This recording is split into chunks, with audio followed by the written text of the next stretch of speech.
A mentira mais sedutora, mais perigosa e mais aceita do nosso tempo é a ideia de que existe o pecado secreto. O mundo moderno aprendeu a disfarçar a traição com palavras suaves, elegantes, inclusive compreensivas. Já não se fala de pecado com a gravidade que merece, mas de uma aventura, de uma crise emocional, de uma necessidade afetiva, de um erro humano aparentemente compreensível. Pouco a pouco, milhões de pessoas acabaram acreditando que, enquanto ninguém descobriu o que ocorre na escuridão, não haverá consequências verdadeiras. E assim começa o engano. Um homem pode viver durante anos com uma vida dupla perfeitamente construída. Pode sentar-se à mesa com sua família, olhar para sua esposa com aparente serenidade, sorrir nas fotografias, cumprir com suas obrigações cotidianas e conservar diante de todos uma imagem impecável. Pode inclusive ser respeitado por sua comunidade, parecer um bom pai, um vizinho amável, alguém digno de confiança. Mas enquanto sua imagem pública permanece intacta, no oculto vai levantando um labirinto de mentiras calculadas. Apaga mensagens de madrugada, protege seu telefone com senhas impossíveis, inventa reuniões, atrasos, compromissos de trabalho. Aprende a mentir sem tremer. Aprende a trair sem fazer barulho. E o mais inquietante de tudo é que acaba se convencendo de que esse castelo de engano nunca será derrubado. Diz a si mesmo que, enquanto sua esposa não souber, o dano não é real. Repete que se os filhos continuam sorrindo, a família não foi ferida de verdade. Apega-se à ilusão de que a ausência de escândalo significa a ausência de culpa. Mas essa é precisamente a armadilha mais profunda, porque o silêncio do mundo não é a absolvição de Deus. A escuridão humana não pode fechar o que a eternidade abrirá em um único instante. Há um momento que nenhum ser humano poderá evitar. Um instante exato, definitivo, invencível, no qual o coração bate pela última vez. Nesse segundo final, tudo o que a pessoa protegeu com tanto esforço nesta vida fica para trás. O telefone permanece sobre a mesa de cabeceira. As senhas continuam intactas. As conversas ocultas desaparecem da vista dos vivos. Os familiares choram ao redor do corpo, mas já não podem entrar na história secreta da alma. No entanto, justo nesse instante, ocorre algo infinitamente mais sério. O esconderijo interior se rompe por completo. O que parecia sepultado, apagado ou protegido, fica violentamente exposto diante da luz absoluta de Cristo. E essa é a realidade que o mundo não quer escutar. A morte não destrói a verdade, ela a revela. A morte não protege o pecado oculto, ela o arranca de seu esconderijo. Tudo aquilo que parecia seguro dentro do coração humano fica aberto diante de um tribunal onde já não existem desculpas elegantes, versões maquiadas nem relatos convenientes. Ali não importa como a sociedade te descreveu. Não importa a reputação que você conservou. Não importa quanto tempo você conseguiu manter o equilíbrio de sua vida dupla. Só importa o que você realmente fez com a graça, com a verdade e com essa aliança que havia recebido. Por isso o pecado secreto é uma ilusão. Nunca foi secreto. Talvez estivesse oculto aos olhos da esposa, dos filhos, dos amigos ou da comunidade. Mas nunca esteve oculto ao céu. Nunca esteve oculto aos anjos. Nunca esteve oculto aos demônios. E jamais esteve oculto ao olhar do juiz eterno. O que o pecador chamava de paixão, liberdade ou necessidade pessoal, na realidade estava sendo observado, registrado e pesado com uma exatidão aterradora. O que na Terra parecia uma história paralela, na eternidade já estava tomando a forma de uma acusação. E aqui surge a pergunta que muda por completo o sentido dessa história. O que ocorre quando um homem que parecia honrado diante de todos cruza o limiar da morte e comparece sozinho, sem sua imagem pública, sem seus argumentos, sem suas justificativas, diante do tribunal de Cristo? O que acontece quando a máscara cai e a verdade fica nua para sempre? Isso é precisamente o que Santa Brígida contemplou em uma visão estarrecedora. E o que viu não foi a queda de um monstro conhecido pelo mundo, mas algo muito mais inquietante. A queda de um homem respeitado, cuja condenação começou muito antes de seu corpo deixar de respirar. Santa Brígida da Suécia, uma das místicas mais impressionantes da tradição católica, recebeu a graça terrível de contemplar uma cena que a maioria dos homens prefere nunca imaginar. Em espírito, foi levada a presenciar o juízo particular de uma alma que acabara de abandonar este mundo. Não viu uma imagem simbólica nem uma ideia abstrata. Viu uma realidade concreta, nua, definitiva. Viu um homem comparecer diante da majestade do trono de Deus imediatamente após cruzar o limiar da morte. O primeiro que torna ainda mais estarrecedora essa visão é a identidade do homem. Não era um criminoso infame, não era um assassino célebre, não era um tirano odiado por seu povo. Aos olhos do mundo, aquele homem havia levado uma vida respeitável. Era alguém bem considerado por seu entorno. Certamente havia trabalhado, sustentado sua família, tratado com cortesia seus vizinhos e conservado uma imagem pública limpa. Em seu funeral, provavelmente não faltaram lágrimas sinceras, palavras de admiração e lembranças cheias de estima. Tudo o que a terra podia ver parecia falar bem dele. Mas assim que sua alma ficou separada da carne, toda a aparência desmoronou. O que em vida estivera coberto por hábitos, gestos corretos, rotinas sociais e uma reputação bem construída, ficou reduzido a nada. Já não havia roupa elegante, nem tom de voz sereno, nem maneiras corretas, nem prestígio social. Só restava a alma tal como era na realidade. E o que Santa Brígida viu não foi uma alma luminosa, embelezada pela graça santificante, mas uma presença coberta por uma escuridão espessa, pegajosa e repulsiva. Não brilhava com a paz de Deus, não transmitia pureza, não havia nela a beleza de quem havia permanecido fiel. Havia em contrapartida uma negritude moral que denunciava um interior corrompido. Então tornou-se evidente a verdade que o mundo nunca suspeitou. Aquele homem havia vivido em pecado mortal sem confessar. Havia levado em segredo uma vida adúltera. Havia traído a santidade de seu matrimônio enquanto mantinha intacta sua fachada exterior. Havia trocado uma aliança sagrada por instantes, roubados de prazer carnal. O que parecia discrição, prudência ou vida privada, era na realidade uma ferida aberta em sua alma.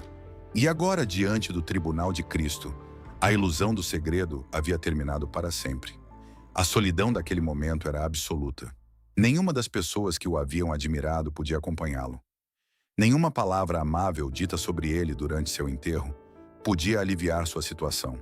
Nenhuma boa impressão deixada na terra podia modificar o peso do que carregava dentro de si. Ali não comparecia o personagem social que ele havia construído com tanto cuidado. Comparecia o homem real, e o fazia completamente sozinho. Esse detalhe é fundamental, porque a visão mostra com uma força estarrecedora que a morte destrói de um golpe todas as mediações humanas. A alma já não pode se esconder atrás do reconhecimento social, nem do sucesso, nem da utilidade, nem da imagem familiar. Tudo fica reduzido a uma verdade essencial. Essa pessoa viveu em amizade com Deus ou viveu em traição? Guardou a aliança recebida ou a profanou? Amou a verdade ou se acostumou com a mentira? Essas perguntas, que na Terra podem se diluir entre nuances e explicações, ali se tornam absolutas. E há algo ainda mais inquietante. Naquela sala eterna, Deus não atua como um acusador histérico, nem como uma força irracional que busca condenar por capricho. A presença divina é a luz infinita da verdade. Uma luz tão pura que tudo o que é falso se desfaz instantaneamente. Diante dela, a alma não pode manipular, nem adornar, nem reinterpretar sua história. O que é, aparece. O que se escolheu livremente, manifesta-se. O que se amou de verdade, fica a descoberto. O homem compreendeu nesse instante que a versão de si mesmo que havia apresentado ao mundo não tinha nenhuma consistência diante do juiz eterno. O que havia escondido durante anos era precisamente o único que agora tinha peso real. Sua vida dupla já não podia se sustentar. Seu prestígio não podia defendê-lo. Seus gestos corretos não podiam purificar a escuridão interior que o cobria. E então começou a parte mais aterradora da visão. Porque uma vez revelado que aquele homem não estava revestido de graça, mas de culpa, a cena do juízo entrou em uma fase muito mais brutal. A verdade de seu adultério não seria apresentada de forma vaga, geral ou simbólica. Seria exposta com uma precisão impiedosa, não por meio de rumores, suspeitas ou interpretações, mas por meio de uma acusação exata, detalhada e demolidora. Santa Brígida contemplou que naquele tribunal os verdadeiros acusadores não eram homens, mas os demônios. E o mais espantoso não era que inventassem mentiras, mas que não precisavam inventar nada. Tinham diante de si a história exata daquela traição. Cada passo, cada desejo consentido, cada engano, cada encontro oculto. Tudo estava preparado para ser apresentado contra a alma do adúltero. E quando essa acusação começou, o homem descobriu com horror que nada do que acreditou estar escondido havia deixado de ser visto. O que Santa Brígida contemplou a seguir destrói por completo a imagem superficial que muitos têm do juízo da alma. Naquele tribunal eterno, os demônios não apareceram como criaturas caóticas que gritavam sem sentido. Não chegaram lançando acusações vagas nem insultos confusos. Apresentaram-se com uma frieza terrível, com uma precisão implacável, como promotores impiedosos que não precisavam exagerar absolutamente nada. E isso era precisamente o mais espantoso. Não iam condenar o homem por meio de uma mentira, mas por meio da verdade exata de sua própria vida. O adultério daquele homem não foi apresentado como uma falta genérica, nem como uma fraqueza abstrata. Foi exposto como uma sequência completa de decisões livres, pequenas no início, mas cada vez mais calculadas. A alma foi obrigada a contemplar novamente o início real de sua queda. Não começou em um quarto de hotel. Não começou no momento do ato físico. Começou muito antes, no instante em que aceitou alimentar um olhar impuro e decidiu não se afastar. Começou quando permitiu que o desejo proibido encontrasse um lugar dentro de sua vontade. Começou quando, podendo cortar o caminho, preferiu continuar avançando. Depois apareceu a primeira mensagem oculta. Esse momento que na Terra parecia insignificante, quase inocente, revelou-se como uma fronteira decisiva. O homem viu o segundo exato em que escreveu aquelas palavras secretas, sentindo a emoção sombria do perigo, a vertigem do proibido, a falsa intensidade de algo que ele confundiu com vida. O que havia chamado de emoção era, na realidade, o começo de uma cadeia de escravidões. O que havia sentido como uma faísca era o início de uma destruição cuidadosamente preparada. A acusação continuou avançando, sem deixar um único espaço. Cada mentira dita à sua esposa foi apresentada com uma exatidão insuportável. O homem voltou a se ver olhando nos olhos dela, falando com aparente naturalidade, inventando atrasos, reuniões, obrigações e desculpas. A crueldade daquelas cenas não estava apenas na infidelidade física, mas na serenidade com que ele havia aprendido a mentir. Havia traído não apenas o corpo de sua esposa, mas também sua confiança, sua paz, seu direito de viver na verdade. Cada palavra falsa que pronunciou ficou ali, intacta, sem possibilidade de apagá-la. E então compreendeu algo ainda mais terrível. Durante todo esse tempo, nunca esteve realmente sozinho. O demônio estivera presente em cada etapa de sua vida dupla. Esteve no desejo consentido, na mensagem clandestina, no álibi preparado, no trajeto para o encontro proibido, na porta fechada do quarto onde o homem acreditou viver uma paixão secreta. Aquilo que ele interpretara como intensidade, aventura ou liberdade, era na realidade a respiração do inferno alimentando sua queda. A excitação que sentiu não era uma forma superior de amor. Era a armadilha exata de um inimigo que o desprezava. A visão revela que o demônio usou o prazer carnal como um anzol afiado, cravado profundamente na alma do homem. E o mais humilhante é que ele o engoliu voluntariamente. Não foi arrastado sem saber. Não caiu por pura confusão. Cedeu com gosto. Colaborou. Voltou repetidas vezes ao mesmo engano, convencido de que dominava a situação, quando na realidade já estava sendo conduzido para sua ruína. Essa revelação fez com que o peso da culpa se tornasse quase insuportável. Diante da evidência apresentada, a alma começou a experimentar uma vergonha que não pode ser comparada a nenhuma humilhação terrena. Já não era o incômodo de ser descoberto por outros, nem o medo de perder a reputação, nem o temor das consequências sociais. Era algo muito mais profundo. Era o horror de ver a si mesmo tal como realmente tinha sido. Era contemplar de repente a distância entre a fidelidade que devia a Deus e a baixeza pela qual havia trocado essa fidelidade. Era descobrir que sua vida secreta não tinha nada de romântico, nada de nobre, nada de inevitável. Era miserável, calculada e profundamente suja. O peso da verdade tornou-se tão esmagador que a alma quisera desaparecer, quis esconder-se, quis deixar de existir.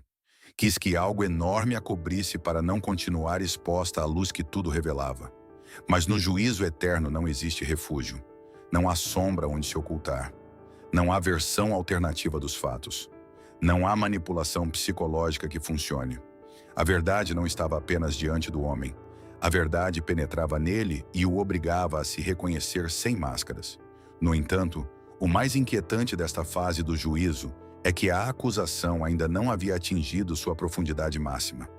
Até aquele momento, o homem havia contemplado os atos concretos de sua traição. Havia visto o registro de sua vida dupla, mas ainda não compreendia plenamente o que significava tudo aquilo aos olhos de Deus. Ainda continuava pensando no fundo, como pensa o mundo, que o adultério é sobretudo uma questão privada entre pessoas, uma ferida sentimental, uma falta moral limitada ao âmbito humano. Então a visão avançou para uma verdade ainda mais dura. Porque o que o homem havia cometido não era unicamente um pecado da carne. Não era apenas uma deslealdade afetiva. Era uma agressão direta contra algo sagrado. Era uma traição vertical, não apenas horizontal. Era um atentado contra a própria ordem que Deus havia estabelecido no sacramento do matrimônio. E quando essa dimensão foi revelada, o juízo deixou de ser unicamente a exposição de uma conduta vergonhosa para se tornar a revelação de uma verdadeira rebelião contra a santidade divina. Aí começa o núcleo mais devastador de toda a visão.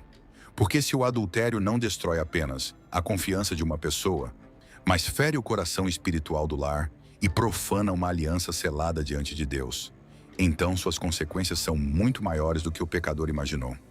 O que ocorre quando a alma descobre que seu prazer secreto não foi um episódio isolado, mas uma ferida aberta em sua família, em sua casa e na própria realidade sobrenatural do matrimônio? Isso é o que será revelado na parte seguinte. Nesse momento da visão, o juízo entrou em uma profundidade ainda mais aterradora. Até então, a alma havia visto a história concreta de sua traição. Os olhares consentidos, as mensagens ocultas, as mentiras, os encontros secretos. Mas ainda faltava compreender o verdadeiro peso espiritual do que havia feito. Porque o mundo moderno ensinou a pensar na infidelidade como se fosse unicamente uma ruptura entre duas pessoas, uma espécie de fracasso sentimental ou emocional que pertence apenas ao âmbito privado. Segundo essa lógica, se o cônjuge nunca chega a saber, ou se com o tempo acaba perdoando, a ferida fica fechada e o problema desaparece. No entanto, no tribunal da eternidade, essa maneira de pensar desmorona por completo. O que os demônios revelaram à alma foi que o adultério nunca é apenas um pecado contra outra pessoa.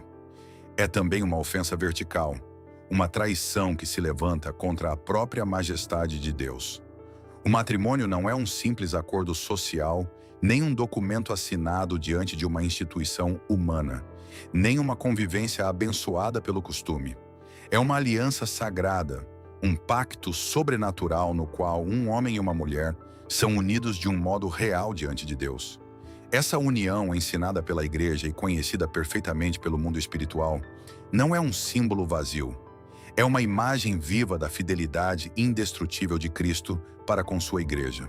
Por isso, quando aquele homem entrou deliberadamente no espaço de seu pecado, não estava traindo apenas a mulher que compartilhava sua vida, sua mesa e seu lar. Estava profanando uma realidade santa. Estava pisoteando uma aliança selada diante de Deus. Estava arrastando para o barro de seu desejo uma promessa que havia sido colocada sob a luz do céu. O que na terra havia chamado de necessidade, paixão ou fraqueza, na eternidade apareceu com seu verdadeiro nome: sacrilégio moral, desobediência consciente, desprezo de uma graça recebida. A alma entendeu então algo que jamais havia querido olhar de frente. Cada vez que havia entregado seu corpo na infidelidade, havia profanado um corpo que tinha sido consagrado dentro do matrimônio. Não havia usado algo neutro. Havia tomado o que pertencia a uma aliança santa e o havia unido à mentira. Havia trocado a dignidade do dom pela humilhação do capricho. Havia trocado a fidelidade por um prazer breve e vazio.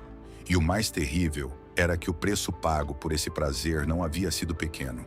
Havia colocado em jogo sua paz interior, a santidade de sua casa, a saúde espiritual de sua família e sua própria salvação.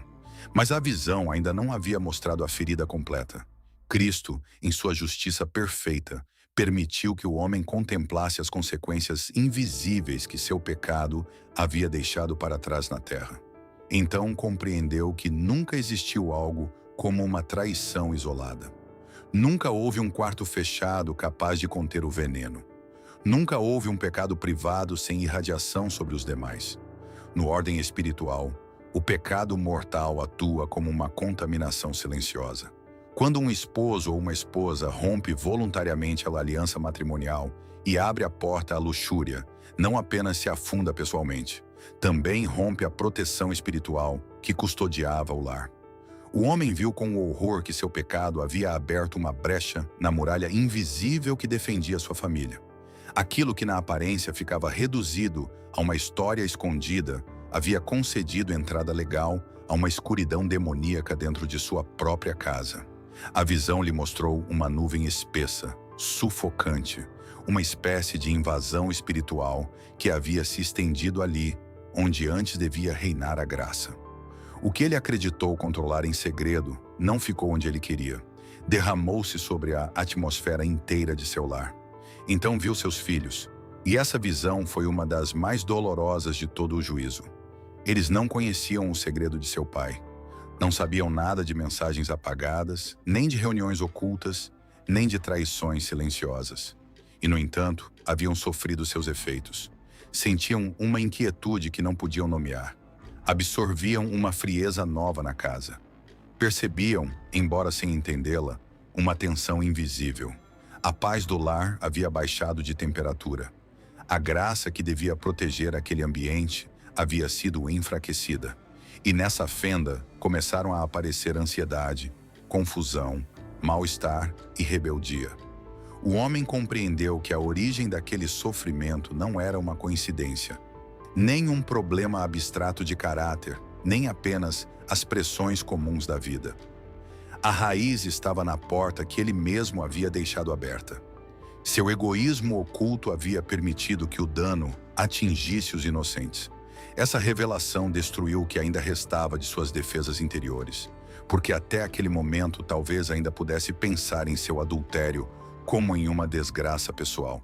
Mas agora via que seu pecado havia descido sobre seus filhos como uma sombra real. Depois viu sua esposa, viu-a sozinha, chorando sem entender plenamente por que se sentia assim. Viu-a oprimida por uma tristeza pesada, por uma angústia que não conseguia traduzir em palavras. Nem sempre sabia a causa, mas sofria a ruptura interior do vínculo. A comunhão sobrenatural do matrimônio havia sido ferida violentamente e, embora seus olhos humanos não alcançassem ver a origem exata dessa ferida, sua alma suportava a dor. O homem contemplou então que a traição não apenas havia profanado uma promessa sagrada, também havia envenenado a água espiritual que sua família bebia a cada dia. E, no entanto, a cena mais insuportável não foi um grito, nem uma condenação pronunciada com violência. Foi o silêncio do juiz. Cristo não precisou levantar a voz. Não foi necessária uma explosão de ira. Bastou sua presença. Bastou a visão de suas chagas abertas. Bastou contemplar o Filho de Deus ferido, o mesmo que havia derramado seu sangue para dar-lhe a graça de ser um esposo fiel, e compreender que ele havia desprezado esse dom por alguns instantes de prazer roubado. Diante desse silêncio, toda desculpa humana começou a desmoronar.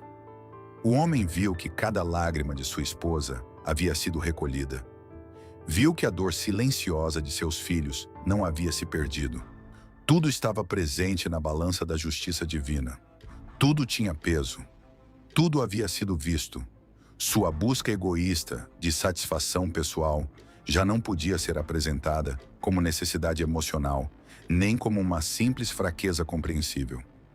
A luz de Cristo aparecia como o que realmente foi, um ato frio, repetido e profundamente destrutivo, cujas ondas de choque haviam atravessado a casa inteira. Então o demônio da luxúria, que na terra havia se apresentado como algo sedutor, moderno e aparentemente compreensivo, mostrou seu verdadeiro rosto. Já não parecia promessa nem refúgio. Era crueldade pura. Era uma força de destruição que não queria apenas o prazer momentâneo do pecador, mas a ruína completa de sua família e a condenação final de sua alma.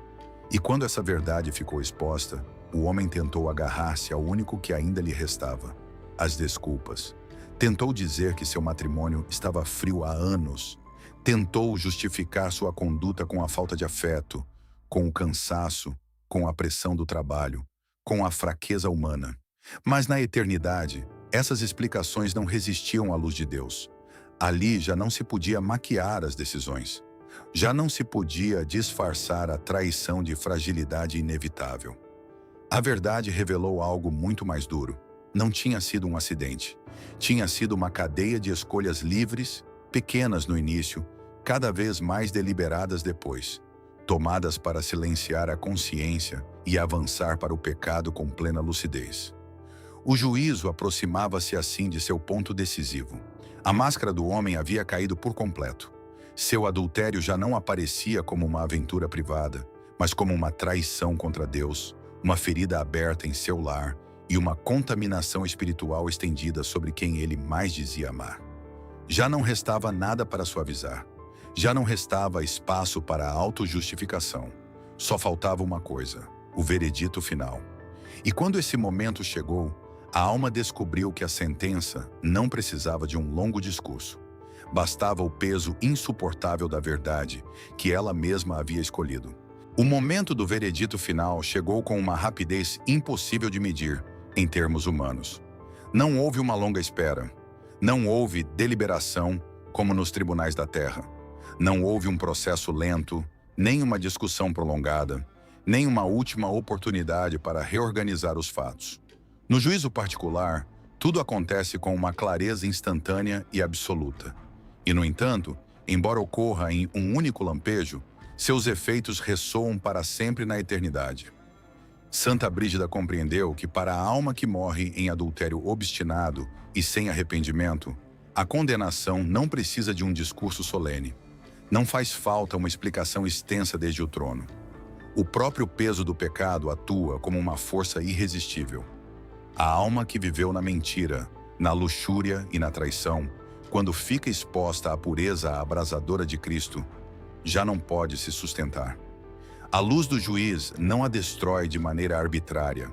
Simplesmente revela que essa alma tornou-se incapaz de permanecer em comunhão com a santidade divina. Esse foi o instante mais insuportável para aquele homem. Diante da revelação total do que havia feito, compreendeu que havia trocado o amor infinito do Criador por um prazer roubado, breve, sujo e vazio. Compreendeu que havia levantado toda a sua vida dupla sobre a areia movediça de seu orgulho. O que durante anos havia defendido como um espaço secreto de desejo ou de compensação pessoal, apareceu, finalmente, como uma estrutura miserável construída contra a verdade. E ao ver isso, a alma não sentiu apenas medo. Sentiu uma forma de ódio de si mesma que a mente humana mal pode imaginar. Porque já não se tratava do medo de ser descoberto, nem do temor da humilhação, nem da dor de perder sua reputação. Era algo muito mais profundo. Era ver a si mesmo como alguém que havia desprezado uma graça imensa por uma satisfação ridícula.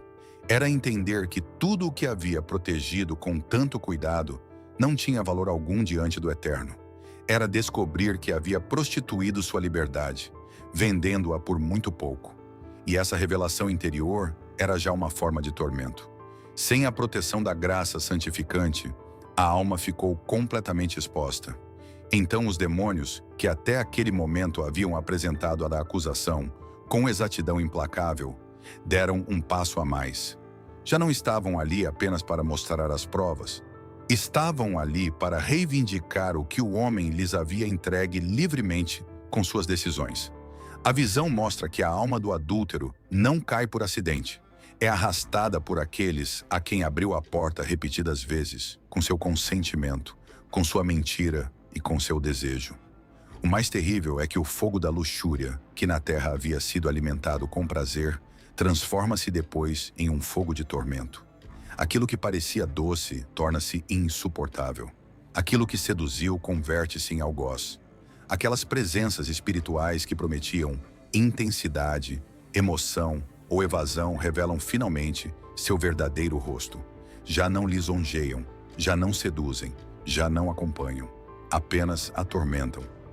A alma descobre então que o pecado nunca foi uma experiência privada de autonomia, mas uma lenta entrega de si mesma ao domínio de forças que a odiavam desde o princípio. A máscara havia caído para sempre. O segredo havia se rompido por completo. Não restava nenhuma sombra onde se esconder, nem nenhuma narrativa amável para reinterpretar a história. O homem estava com aqueles mesmos seres que o haviam empurrado, observado e usado durante sua vida oculta.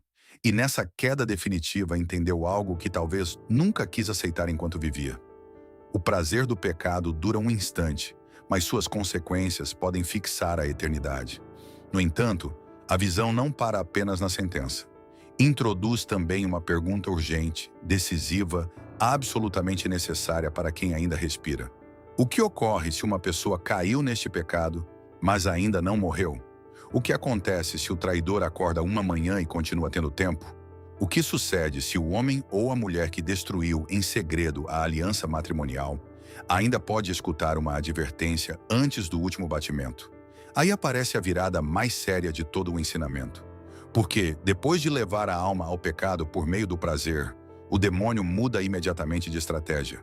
Já não tenta com promessas. Agora esmaga com desespero. Começa a sussurrar que já não há volta. Que o sacramento foi profanado de maneira irreparável. Que confessá-lo arruinará a família. Que dizer a verdade destruirá a vida inteira. Que é melhor calar, continuar fingindo, manter a vida dupla e levar o segredo até o túmulo. Esse sussurro não é prudência, não é sensatez, não é proteção. É a segunda grande armadilha. E essa armadilha pode ser ainda mais letal que a primeira, porque o pecado mortal levado intacto até a morte é precisamente o caminho que conduz ao cenário que Santa Brígida contemplou. O demônio primeiro oferece uma paixão fugaz e depois tenta convertê-la em uma cadeia permanente de silêncio, mentira e desespero. Não lhe basta fazer cair a alma. Quer impedir que ela se levante. Quer que o pecador confunda a vergonha com a impossibilidade de perdão. Quer que a culpa apodreça na escuridão até o dia do juízo. Por isso, quando a alma do adúltero foi arrastada para sua sentença, a visão transformou-se ao mesmo tempo em um grito de advertência para os vivos. A condenação do homem não era apenas a história de uma queda passada. Era uma revelação dirigida a todos os que ainda estão a tempo de romper o caminho de destruição. Porque enquanto há vida, ainda existe uma saída. Dura, humilhante, dolorosa, mas real. E essa saída não começa com uma emoção, nem com um consolo superficial, nem com uma desculpa mais refinada. Começa com a verdade. A parte seguinte desta história mostra precisamente isso. Não uma saída fácil, não uma absolvição barata, não uma paz sem feridas. Mostra a única porta capaz de arrancar a alma da beira do abismo, romper o segredo, destruir a vida dupla e correr para a misericórdia de Deus antes que chegue o segundo final do qual ninguém retorna. E aqui aparece a única saída que a visão de Santa Brígida deixa aberta para quem ainda não cruzou o limiar da morte. Não se trata de uma saída confortável. Não se trata de uma solução sentimental. Não se trata de repetir que todos erram e que o tempo consertará tudo. A única saída começa quando o pecador deixa de proteger sua mentira e aceita entrar, finalmente, na luz. Porque a misericórdia de Cristo é infinitamente maior que qualquer pecado carnal. Mas essa misericórdia exige uma condição absoluta: a verdade.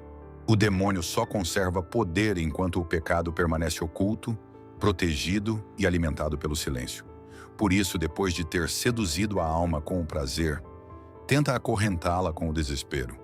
Faz crer que já é tarde demais, que confessar seria destruir tudo, que o escândalo seria pior que a mentira, que continuar aparentando é a opção menos dolorosa.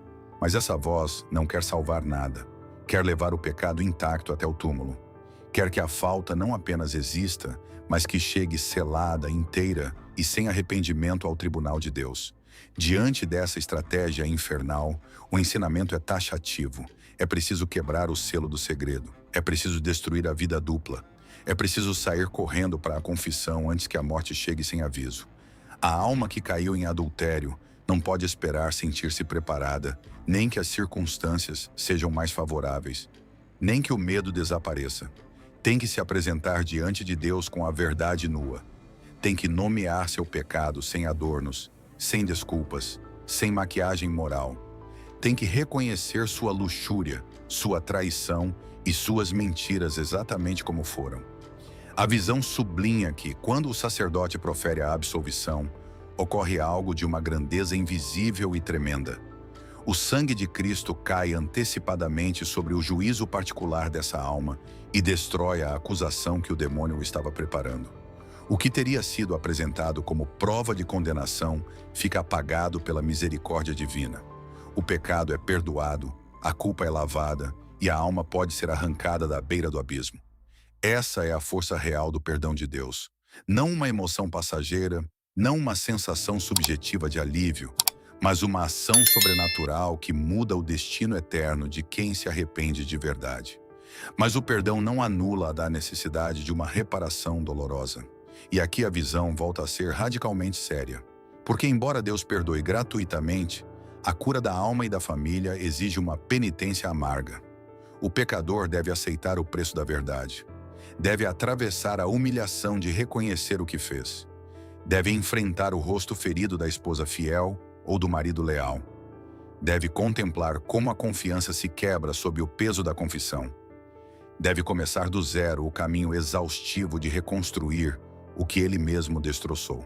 Essa ferida vivida na terra é infinitamente melhor que a condenação eterna que espera aquele que prefere continuar mentindo. A visão deixa entender que essa penitência não é um castigo inútil, mas uma cirurgia necessária. O orgulho e a luxúria não se curam com frases suaves. Devem ser arrancados com dor. A vergonha de dizer a verdade hoje, as lágrimas derramadas no lar, o desmoronamento da imagem falsa, a disciplina de cortar pela raiz as ocasiões de pecado, tudo isso pode se tornar o purgatório desta vida. E é melhor chorar agora com arrependimento sincero do que chorar depois, em uma realidade onde já não existe remédio.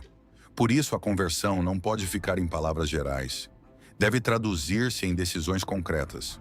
O homem ou a mulher que queira sair realmente dessa escuridão tem que matar sua vida dupla sem negociar com ela. Deve cortar todo o vínculo com a pessoa do adultério. Deve fechar cada porta pela qual entrava a tentação. Deve renunciar às mensagens, aos encontros, aos pretextos, aos espaços ambíguos. Deve deixar de alimentar aquilo que o destrói. Não basta lamentar-se. É preciso agir com violência espiritual contra a raiz do pecado. Também deve lutar por sua família como se estivesse no meio de uma batalha real, porque isso é exatamente o que está ocorrendo. O matrimônio não é apenas uma convivência humana. É uma fortaleza espiritual constantemente atacada. E quem abriu uma brecha em seus muros não pode comportar-se depois com leviandade. Tem que voltar a levantar a defesa do lar com verdade, penitência, vigilância e graça. Deve compreender que a fidelidade não é uma emoção espontânea, mas uma forma de combate sustentada por Deus. No fundo, toda a visão de Santa Brígida é uma advertência contra a mentira mais letal da nossa época. Acreditar que o pecado sexual é pequeno, privado e sem consequências eternas. Não é. O que parece uma emoção intensa pode ser uma armadilha perfeitamente calculada. O que parece uma saída pode ser o início de uma ruína invisível. O que parece um segredo controlado pode tornar-se uma acusação total diante do tribunal de Cristo. Por isso a urgência é agora, não amanhã. A decisão é agora, não quando convier. A verdade deve ser abraçada enquanto ainda há tempo. Não brinque com seu matrimônio. Não chame de fraqueza o que já se tornou uma traição sustentada. Não chame de necessidade o que está esvaziando sua alma. Não chame de amor o que nasceu na mentira e se alimenta da destruição. O prazer roubado dura muito pouco. A vergonha pode durar anos. E a sentença da eternidade não termina jamais. Essa é a proporção real que o pecador se nega a olhar enquanto ainda está cegado pelo desejo. Lição final dessa história é clara. Enquanto uma pessoa vive, ainda pode levantar-se, ainda pode correr para sua misericórdia, ainda pode arrancar o veneno antes que chegue ao último instante. Mas se decide calar, se decide conservar sua vida dupla, se decide proteger o pecado até a morte, então não haverá surpresa no juízo. Só haverá revelação, só haverá verdade, só haverá uma alma vendo tarde demais o que poderia ter reconhecido a tempo. A fidelidade sustentada pela graça de Cristo não é uma carga humilhante nem uma renúncia vazia. É uma defesa sagrada. É a proteção do lar. É o muro que resiste à escuridão.